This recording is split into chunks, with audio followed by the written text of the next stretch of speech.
Hey, what's going on, guys? Mudkip Z here, back again for another video. Today, me and BDT87 here Hey there. will be talking about the Pokemon OVAs that just aired today in Japan, Pokemon The Origin, which is based off the original games Red and Green or Red and Blue, obviously for the West. We're just going to touch over the animation, the story, and the music, pretty much, and whatever else springs to mind, really. So, yeah, let's start off with the animation then. So, Ben, what did you think? Well, after watching the trailers for the first time when it was announced, I didn't know what to make of it. And after finally watching it, which obviously aired today, pretty darn good. I wasn't too sure what to make of it, but as soon as we started watching, I enjoyed it of what it was. It's obviously different than the ongoing series, and I'm glad it hasn't really copied the original series when they went on to a new look per se. Mhm. And a bit of trivia which I didn't know until after I found out. I knew that Production IG was involved, but Production IG was only involved with the first part of the anime, was the OVA, and the second and third was Zebek, Xbek, I can't pronounce that, Zebek, and the fourth part was OLM, which does the original series. So there's three studios there helping out with this awesome OVA. And it was pretty seamless because I didn't know until afterwards, and I was quite surprised that Mm, three different studios were working on it.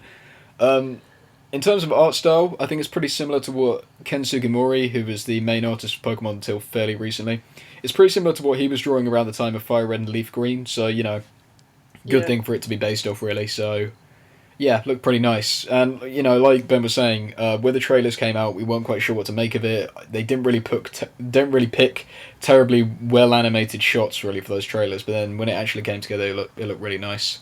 mm. So yeah. I think we were like, just because we're so used to the original series, we just didn't accept it then, when we saw the trailers back when they announced it.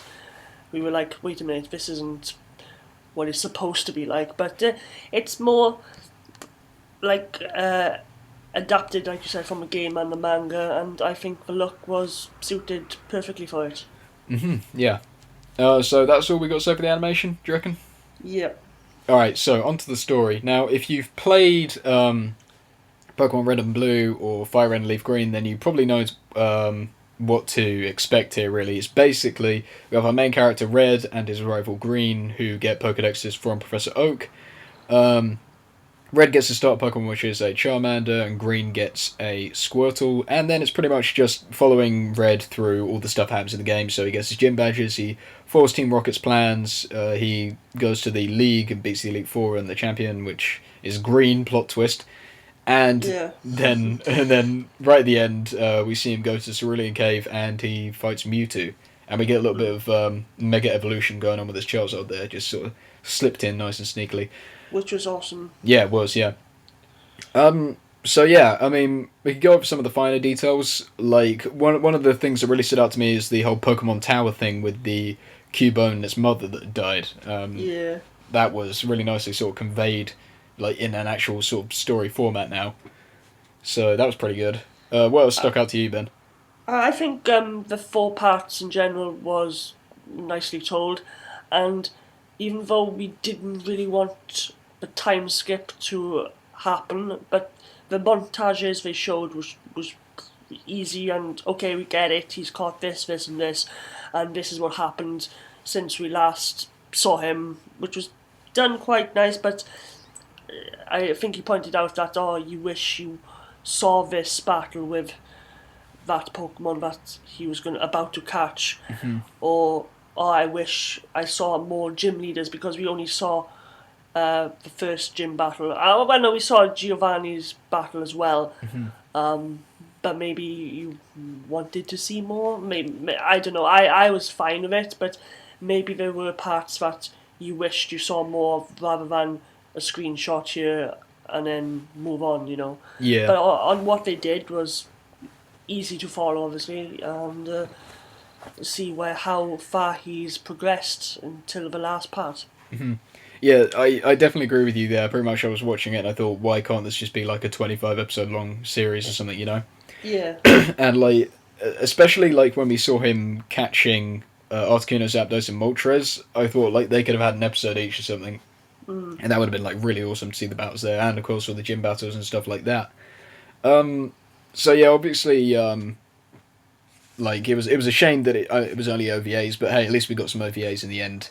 Exactly. Yeah. The actual like fight scenes were really nicely done. They were a lot more brutal than what you'd expect out of the regular Pokemon anime. A Yeah, lot it more was realistic. not. I like to use that word brutal, but it's not like, don't go in watching it thinking, right, we're gonna see epic stuff, because Yeah. it's not that brutal, but it's brutal enough for it to be a Pokemon show. It's brutal. It's brutal in comparison to the regular anime. Oh yeah, definitely, yeah. Yeah, so it was nice to see a little change of pace there. Like if you've seen the promotional trailer they put out for Black and White 2, expect it sort of along those sorts of lines. So yeah, And from if you ever read the manga as well, because that's pretty brutal in there. Yeah, yeah. So well, we say pretty, but there's a lot worse out there. oh, there's a lot worse, yeah. But yeah, so it was really nice on that sort of front. What else is there to say about the story? Really, characters were quite nice. I mean, we had Red, who is voiced by Junko. I can't remember her last name, but Ben, you know. Naruto. Yeah, Naruto. There you go. And we had his rival, also voiced by someone I can't remember, but Green. He was a nice character in it. He wasn't like a dick like he was in the games, really. So that was good. He was pretty interesting. And then obviously we had Professor Oak, who he didn't seem to do a lot, did he? Really? No, No. but he was needed to introduce everyone into this is our world. Yeah. And on a side note, not all the Nurse Joys look the same. They all Yes, that was the biggest change out of everything. Yeah. Yeah. But I definitely think the character that stole the show this time was Giovanni. Oh yeah. He was just awesome, pretty much, and he had a voice actor who we both knew from somewhere, and we couldn't think who it was. Did you find out who that was, or No, I'll find that out soon now. okay? But yeah, so Giovanni was definitely a really cool character. And we actually got a little bit of a glimpse into his sort of backstory as well, which was pretty interesting. It was something you didn't see in the games. So yeah, that was really cool. And yeah, right at the end, last thing I think I want to touch upon is right at the end when we got to see Red versus Mewtwo. That was a really, really good fight. And I just pretty much wanted to say it was a really good fight, honestly. Yeah. Good, brutal fight. Yeah. So that about does it for the story, do you reckon?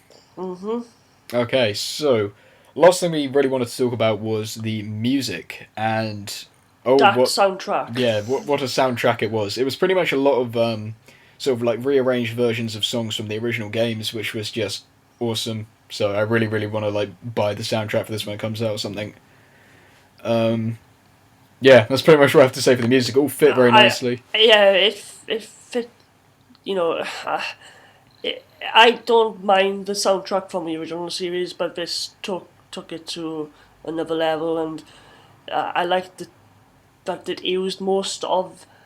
Well, obviously you need that to take most of the music from the game to this OVA, or it'll be pretty pointless. And what they did with the rearrangements was awesome. Speaking, the two soundtracks which come to my mind was the one when they arrived at Lavender Town.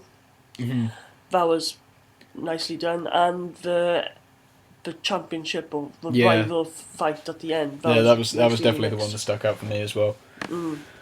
But yeah, so it was really nice to hear some familiar tunes in there, sort of rearranged nicely into this orchestral and with a little bit of electronic stuff going on there as well. So that was awesome.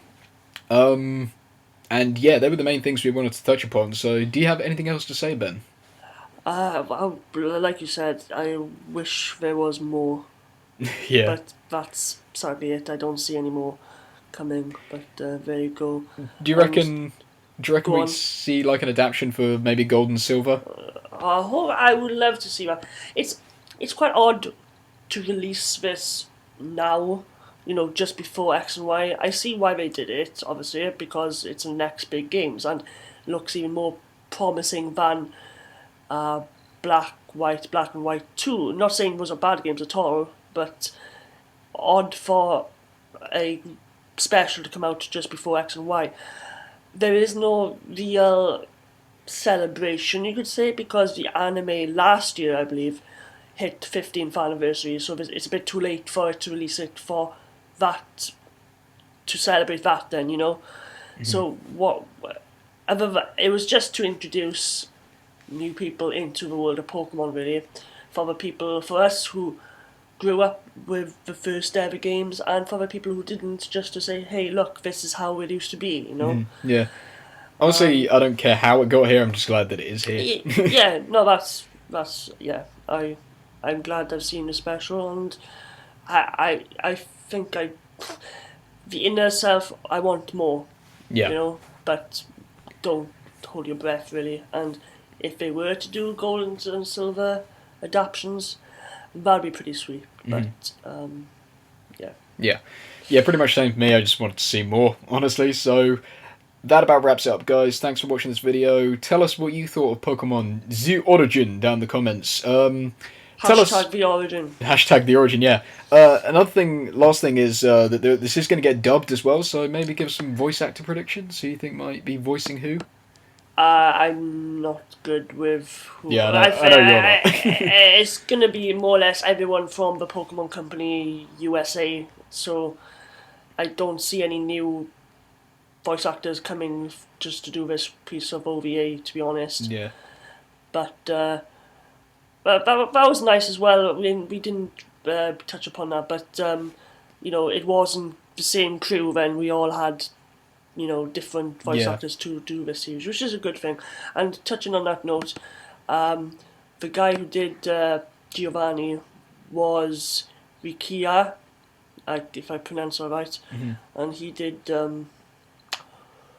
he does Yamato in Naruto, and he is Mori in Detective Conan, so obviously I should know him. But yeah. I probably recognise him from somewhere. I'll have to look up later. But yes, that about wraps it up, guys. Tell us what you thought of it down in the comments. Tell us what you thought of this video and all that. So we'll catch you all next time then. So bye. And if you don't fancy watching it in Japanese, it's coming out in November in English. All right. See ya. Bye.